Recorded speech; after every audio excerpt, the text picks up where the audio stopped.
Good evening, everyone. I am the Commish. This is Hardcore Challenge Live, the official webcast of the Hardcore Challenge, which, if you didn't know, is the pinnacle of fantasy football competition. So, thank you for joining me. We had another stellar week in the Hardcore Challenge as Week 6 wrapped up last night. And first thing, obviously, we have to address is the Game of the Week. The Game of the Week pitted the undefeated, defending champ, two-time champ, Mr. Rogers' Neighborhood, division leading in the AFC Great White North, against Stinky Pinky, former champion and division leader of the AFC Wild West. Stinky Pinky did put up a solid 137, but did not match up to the 160 that Mr. Rogers' Neighborhood put up. Even with getting an absolute goose egg at the quarterback position as Aaron Rodgers, the namesake of the team, goes down with a broken collarbone, still manages to put 160 points up. A 31-point effort from the defense with 5 sacks, an interception, 2 touchdowns as the Rams defense rolls. Big scores from 2 of his individual defensive players. Again, that's why he's the defending champ. So, Mr. Rogers' Neighborhood rolls. Stinky Pinky, quarterback not even needed, as he puts up 160 and wins, moves on to 6-0. They are the first team now as they have breached the 1,000-point mark for the season. The first team as they have scored 1,056 now. There's a few other teams over 900, but nobody else over 1,000, as they are the first team to breach the 1,000-point mark. They are number 1 in their conference. They are number 1 in the league. The defending champs, the only undefeated team, 6-0. Leader of the Great White North in the AFC, Mr. Rogers' Neighborhood. Now, looking at the NFC conference, they have had a new top dog emerge as well, as several of the top division leaders fell off, taking losses this week, as Skull Crushers, who came in as number 1 in the conference, takes a tough loss.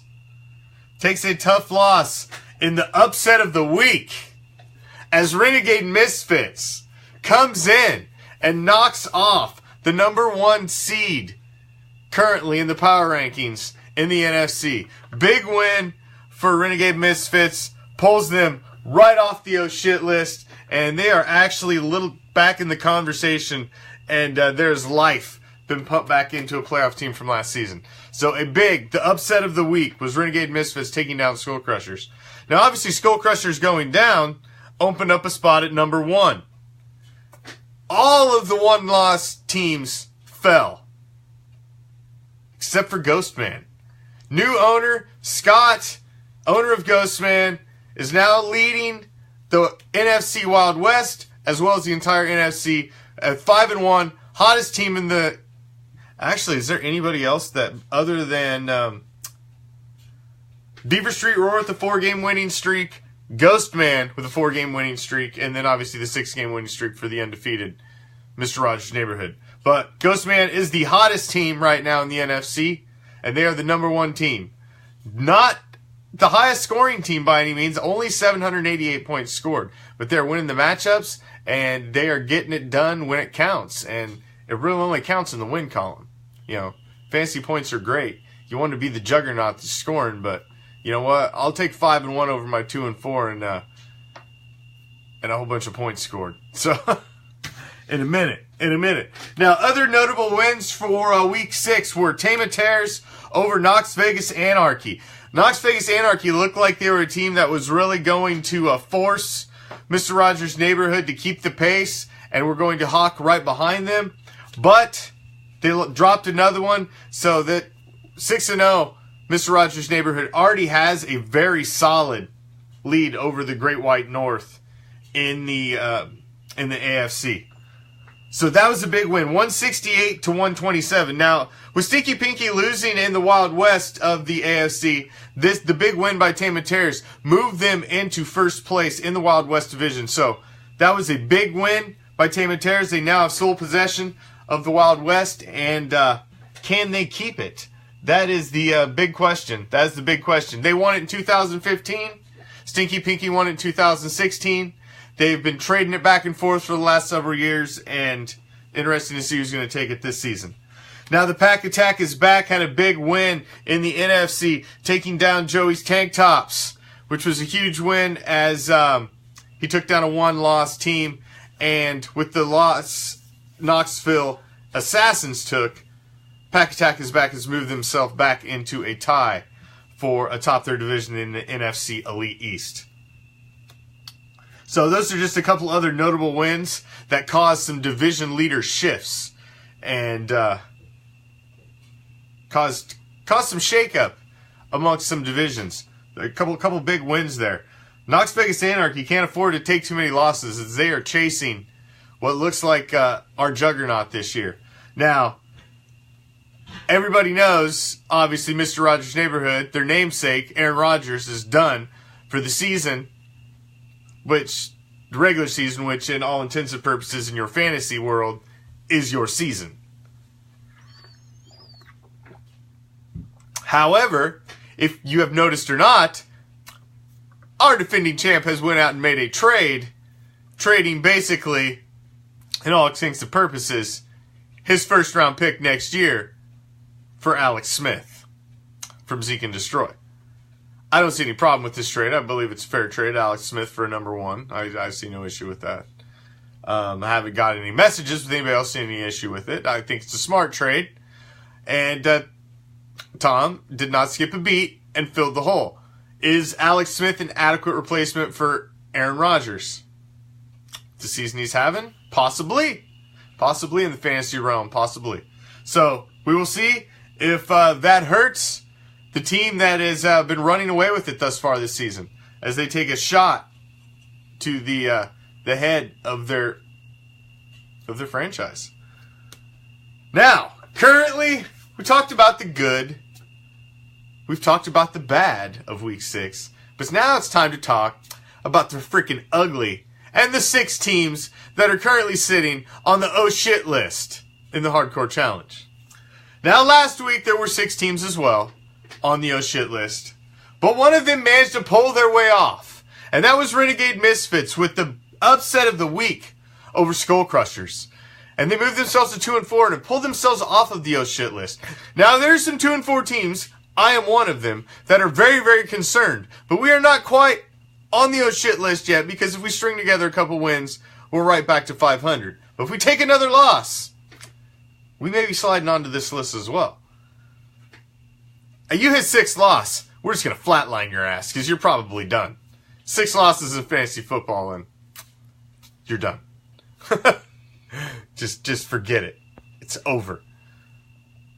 Especially in a 13-game season. Regular season.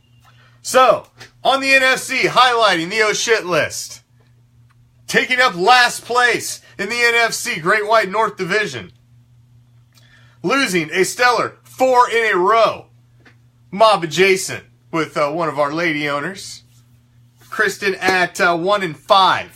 Also in the NFC. In the Dirty South Division. Another new owner as well. The Dirt Dogs. Sitting at 1-5. Owner Larry.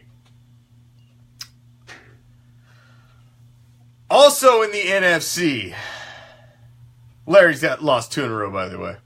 Also in the NFC, in the Elite East, also on the oh shit list, also a new owner, also lost 2 in a row, also 1-5. Zach, owner of the Bears. Not good. Also 1-5. In the AFC, also 3 teams on the oh shit list. Oh my, Odell, yes, probably has the number 1 spot on the oh shit list, as not only are they 1-5 and sitting in the Great White North of the AFC, but they're 1-5 behind the only undefeated team that's 6-0. So right now, 6 games in, they're 5 games out of first place. So they're about as screwed as you can be. They are a heartbeat away from flatlining. Big Dog makes their first appearance on the oh shit list. They just pulled themselves off with a win last week. Just teetered up being on the oh shit list. But we thought with a win that maybe they were trending up. But no. Nah. They fell right back down. They're 1-5. And they took Renegade Misfits' spot on the oh shit list. And the crown jewel of the oh shit list, in the dirty south of the AFC, Zeke and Destroy, owner Mikey, who finally got a win. They were the last winless team in the league. They were 0-5. They're off the snide. They finally got a win.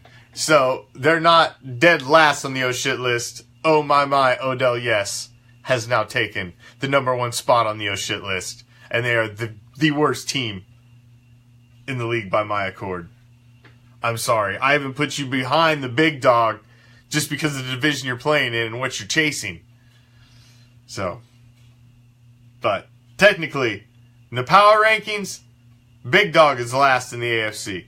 So, and in the NFC, last is Mamba Jason in your power rankings. So it was another interesting week. Shakeups. Division leaders fell. A couple divisions changed hands. Some sole possession was taken by a few teams. So it was an exciting week. To see the defending champ and the guy who's running away with leading the league in scoring and is the only undefeated team loses his quarterback for the season. He makes a big trade, but will it pay off? Only time will tell. But it was a very, very interesting and another very exciting week of matchups in the Hardcore Challenge. So I look forward to week 7. Makes us look forward to tomorrow. Tomorrow night on Hardcore Challenge Live, we will unveil our week 7 game of the week. Highlight it, break it down, and maybe we can get the owners on with us to talk about this week's matchup for a little live smack talk for your viewing pleasure. So I'll post a picture tomorrow earlier in the day, a little hint to who the game of the week will be, and maybe the owners can be ready and we can have one or two, both of them, on tomorrow night via video, or you can go old school and you can call in too. That's fine as well. But it was a very exciting week in week 6. Week 7's upon us. Are you ready for the challenge? Good luck. Game on.